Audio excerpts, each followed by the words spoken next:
이곳은 대전 형무소가 있던 장소입니다. 지금 바로 뒤편에 보이는 저 건물은 형무소 내 모퉁이에 있었던 하나의 망루입니다.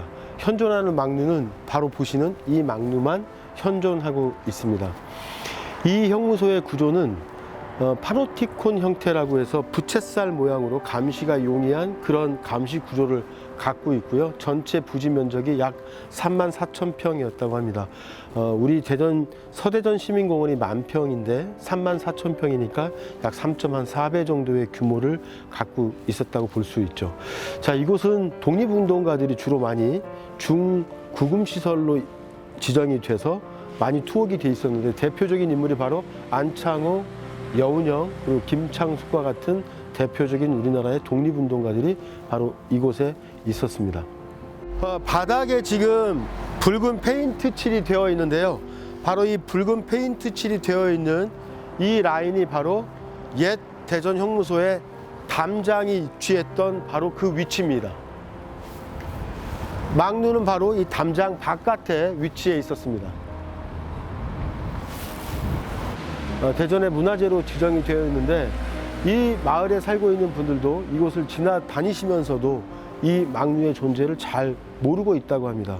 그만큼 가까이 있는 문화유산이 우리 눈에 잘 띄지 않는 그런 대표적인 근대 건축물이라고 할 수 있죠. 자, 이제는 좀 더 관심을 가져야 될 것 같습니다.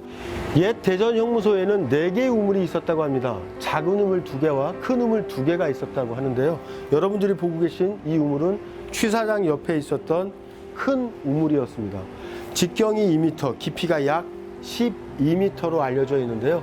1950년 9월 말 대전이 수복된 이후에 이곳을 찾은 군인들에 의해서 이 우물 안에 171구의 우익 인사들이 수습되었다고 합니다. 너무나 안타까운 일이 벌어졌는데요. 일부의 시신은 유족들이 찾아가게 되고 남은 시신들은 현재 사정공원의 애국지사총에 모셔져 있습니다. 이 나무는 아마도 대전 형무소 예터에 존재하는 생명체 중에 가장 나이가 많지 않을까 싶은데요. 별칭이 있습니다. 평화의 나무라고 부르는데요. 이 나무가 평화의 나무라고 불리게 된 거는 한 10년 전부터입니다. 중천동에 역사탐험대 그루터기라는 팀이 있었는데요. 그 팀에서 우리 마을, 내가 사는 마을을 좀 공부해보자 라는 생각을 하게 됐고요. 우연치 않게 저를 찾아서 중천동 또 대전의 근현대사와 관련된 강의를 청했어요. 그래서 강의를 하면서 이 옛 대전 형무소의 역사적인 사실들을 말씀드린 적이 있죠. 특히 한국전쟁 시기에 그 학살이 진행된 것에 대한 이 주민들의 큰 충격이 있었습니다. 10년 살고 20년 살았는데 처음 들어본다. 그동안에 내가 사는 마을에 대해서 너무 몰랐구나. 이런 자책 아닌 자책, 또 약간의 부끄러움, 이런 것들을 강의 이후에 서로 이야기를 나눈 것 같습니다. 자, 마을 사람들이 움직이기 시작했죠. 우리 마을을 좀 제대로 공부하자. 예전에 형무소가 있었다는데 그 형무소의 역사부터 한번 제대로 한번 우리가 찾아보고 발굴해보고 또 학습해보자. 이렇게 진행이 된 거죠. 대전 형무소는 65년이라는 기간 동안 이 중천동에 있었는데요. 크게 보면 일제강점기, 또 해방 이후의 한국전쟁, 그리고 민주화운동 시기, 이렇게 세 시기로 나눌 수 있습니다. 특히 마을 주민들이 충격을 받았던 것은 한국전쟁 시기에 그 바로 학살이었는데요. 7월로 상징하는 6월 28일부터 7월 중순까지 이곳에 수감돼 있었던 좌익 인사들 다수가 바로 산내 곤룡골에 끌려가서 학살이 됐죠. 거꾸로는 9월 달에는 인민군에 의한 우익 인사들의 학살이 자행됐거든요. 이런 스토리들을 이분들이 들으면서 너무나 안타깝고 이 나무가 기억하는 게 분명히 있을 텐데 이 나무의 안내판을 좀 만들어 보자라는 이야기가 나왔습니다. 즉시 실천을 했는데요. 안내판에 어떤 이야기가 담겨져 있는지 제가 직접 한번 읽어보겠습니다. 나는 기억하네. 1950년 7월 산내 곤룡골로 오랏줄에 묶여 끌려가던 수많은 사람들, 다시는 돌아오지 못한 사람들, 아직도 진실은 밝혀지지 못했어. 나는 기억하네. 1950년 9월 수많은 이들이 참혹하게 죽어간 모습, 짐승처럼 학살된 사람들, 그들은 다시는 돌아오지 않아. 나는 보고 있네. 사방에서 돋아나는 푸른 새싹들, 제잘거리는 아이들, 우렁우렁 유쾌한 청소년들, 여유롭게 산책하는 노인들. 나는 바라네 이 평화가 오래도록 계속되길. 2010년 12월 25일 자립형 지역공동체 사업단 증촌마을 역사탐험대 그루터기.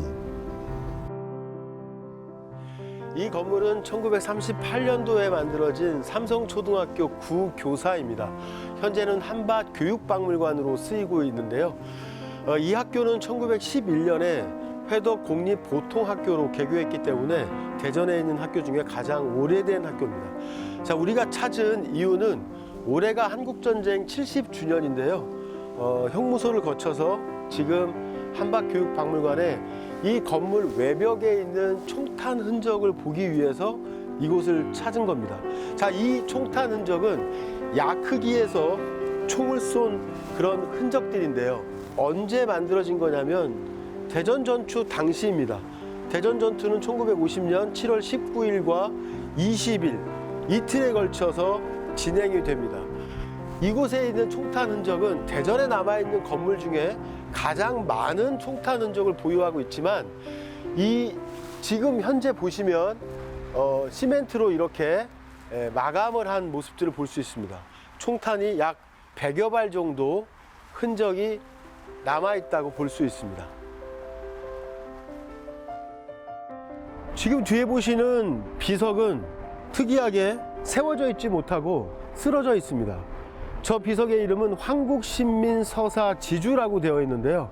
자세히 살펴보면 6.25 때 총탄 흔적도 보입니다.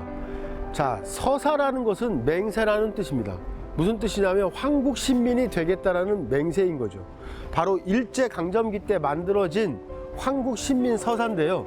내용을 보시면 첫 번째, 나는 대일본 제국의 신민이다. 두 번째, 나는 마음을 합해 천황폐하께 충의를 다한다. 세 번째, 나는 인고 단련하여 훌륭하고 강한 국민이 된다.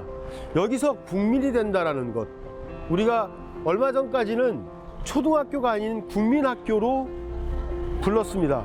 바로 대한민국 민주국가의 국민교육이 아니라 국민학교라는 이름은 바로 일제 때부터 만들어진 황국신민이 되겠다라는 바로 그 국민 교육이었던 거죠. 자, 이 비석을, 이런 내용의 비석을 똑바로 세울 수 있을까요?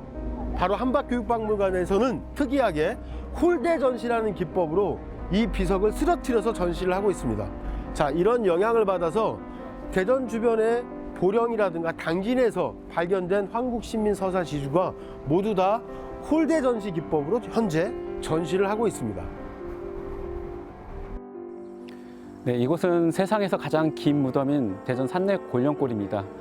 산내골령골은 한국전쟁 당시였던 1950년 6월 28일부터 7월 17일 사이에 집중적으로 우리나라의 군인과 경찰에 의해서 민간인이었던 대전 형무소 재소자와 보도연맹원 등 최대 7,000명가량이 불법적으로 학살당해 안매장된 그런 장소가 되겠습니다. 산내골령골에는 7개에서 8개에 달하는 학살 매장지가 있습니다. 지금 제가 서 있는 이곳은 그중에서 1학살지라고 불리는 곳인데요. 구덩이가 100m짜리 구덩이가 2개 또는 50m짜리 구덩이가 1개 정도 더 있을 것으로 추정되는 그런 장소입니다. 올해 한국전쟁 70년을 맞이하여 역사적인 의미 있는 일이 지금 진행되고 있는데요. 바로 유해 발굴이 진행되고 있습니다.